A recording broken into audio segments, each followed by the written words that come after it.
வணக்கம். இன்னைக்கு நம்ம பார்க்க போகிற ரெசிபி பீஸா பார்க்க போகிறோம். பீஸா செய்ய தேவையான பொருட்கள் நான் வந்து இன்றைக்கி வெஜ் பீஸா செய்ய போகிறேன். அதுக்கு வந்து பார்த்திங்கன்னா நான் வந்து 1.5 கப் போல் மாவு எடுத்திருக்கேன், மைதா மாவு எடுத்திருக்கேன். ஈஸ்ட் வந்து 1/2 டீஸ்பூன் போல் ஆக்டிவ் ஈஸ்ட் எடுத்திருக்கேன். சுகர் எடுத்திருக்கேன் 1 டீஸ்பூன் போல். லூக் வார்ம் வாட்டர், கை பொறுக்கிற மிதமான தண்ணி இருக்கணும் நம்மளுக்கு, அது எடுத்திருக்கேன். இது வந்து மாவு பிணையறதுக்கு தேவையான பொருட்கள். டாப்பிங்ஸ் வந்து என்னென்னு பார்த்தீங்கன்னா நான் வந்து பன்னீர் வந்து க்யூபாக கட் பண்ணி எடுத்திருக்கேன். க்ரீன் ஆலிவ்ஸ் எடுத்திருக்கேன். கேப்சிகம் எடுத்து ஸ்லைஸாக கட் பண்ணி எடுத்து வச்சுருக்கேன். ஒரே ஒரு வெங்காயத்தை எடுத்து ஸ்லைஸ் பண்ணி எடுத்து வச்சுருக்கேன். மஷ்ரூம் எடுத்து ஸ்லைஸ் பண்ணி எடுத்து வச்சுருக்கேன். ஆரிகானோ எடுத்திருக்கேன். மிக்சடு ஹர்ப்ஸ் எடுத்திருக்கேன். பீஸா சாஸ் எடுத்திருக்கேன். உப்பு தேவைக்கேற்ப, அதுக்கப்புறம் மிதமான தண்ணி தேவைக்கேற்ப, எண்ணெய் தேவைக்கேற்ப. வாங்க நம்ம இப்போ ப்ராசஸ் பார்க்கலாம். பாருங்கள், ஒரு சின்ன பவுலில் வந்து ஈஸ்ட் எடுத்திருக்கேன். இந்த ஈஸ்ட்டு கூட வந்து நம்ம எடுத்து சர்க்கரையை ஆட் பண்ணிடலாம். அதுக்கப்புறமா நம்ம எடுத்து வச்சுருக்கிற லூக் வார்ம் வாட்டர், மிதமான தண்ணி சேர்த்துடலாம். ஈஸ்ட் வந்து நம்மளுக்கு ஆக்டிவ் ஆகட்டும், அது வரைக்கும் நம்ம வெயிட் பண்ணலாம். பாருங்கள், நம்ம ஈஸ்ட் வந்து ஆக்டிவ் ஆகிடுச்சு. இப்போ இதை எடுத்து நம்ம மாவில் போட்டு மாவு பிணைய ஆரம்பிச்சிடலாம்.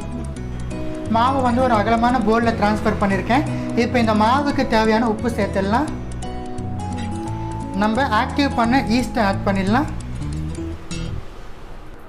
1 டீஸ்பூன் அளவு ஆயில் ஆட் பண்ணிக்கலாம். மாவை பிணையலாம். தண்ணி தேவைப்பட்ட நம்ம தண்ணி சேர்த்துக்கலாம். பாருங்கள், கொஞ்சம் கொஞ்சமாக தண்ணி விட்டு மாவு வந்து கொஞ்சம் இலகின பதத்தில் மாவை பிணைஞ்சு வச்சுருக்கேன். இப்போ மாவு வந்து நம்மளுக்கு 2 மணி நேரம் போல் நல்லா அப்படியே ரெஸ்ட் கொடுத்து ஊற வச்சிடலாம். ஸோ 2 மணி நேரம் கழிச்சு வந்து நம்ம பார்க்கலாம் ஃபர்தர் ப்ராசஸை. பீஸாவுக்கு வந்து நம்ம மாவு ரெடி பண்ணி வச்சுட்டு இருந்தோம். 2 மணி நேரம் போல் ஆகிடுச்சு. இப்போ நம்ம மாவை வந்து ஓப்பன் பண்ணி பார்த்துடலாம். ஸோ பாருங்கள், மாவு வந்து நல்லா டபுள் த சைஸ் அளவுக்கு நம்மளுக்கு புளிச்சு வந்துடுச்சு. இப்போ நம்ம ஃபர்தர் ப்ராசஸ் பார்க்கலாம். ஸோ மறுபடியும் ஒரு 3 மினிட்ஸ் போல் நம்ம மாவை வந்து பிணைஞ்சு எடுத்துடலாம். மாவை வந்து ஒரு 3 மினிட்ஸ் போல் நல்லா பிணைஞ்சு எடுத்துட்டேன். அதில் வந்து ஒரு போர்ஷன் ஆஃப் எடுத்திருக்கேன் பாருங்கள்.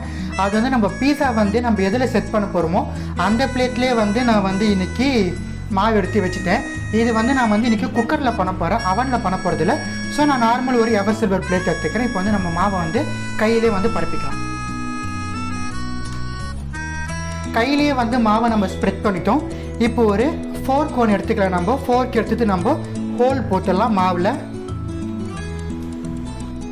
ஸோ பாருங்கள், நான் வந்து ஃபோர்க் வச்சு ஹோல் போட்டேன். இப்போ வந்து நம்ம பீஸா சாஸ் அப்ளை பண்ணிடலாம். ஸோ கொஞ்சமாக நம்ம மொசரல்லா சீஸ் அப்ளை பண்ணலாம், கொஞ்சமாக லைட்டாக. இப்போ நம்ம டாப்பிங்ஸ் வச்சிடலாம். கொஞ்சமாக நான் வந்து இப்போது ஆனியன்ஸ் வைக்கிறேன்.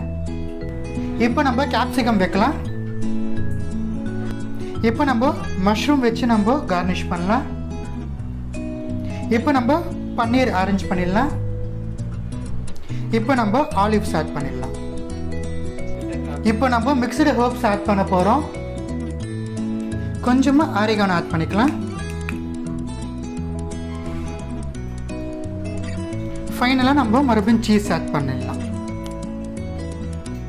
ஸோ நம்ம டாப்பிங்ஸ்லாம் போட்டு பீஸா ரெடி பண்ணிட்டோம். இப்போ வந்து நம்ம குக்கரில் பீஸா வச்சிடலாம்.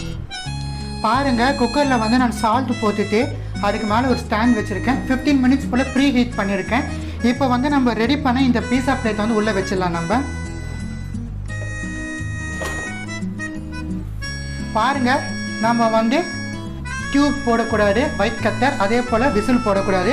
டேரெக்டாக நம்ம லிட் க்ளோஸ் பண்ணி விட்டுடலாம். இப்போ வந்து நம்மளுக்கு மிதமான தீயில் 15 மினிட்ஸ் போல் நம்மளுக்கு பேக் ஆகணும் பீஸா.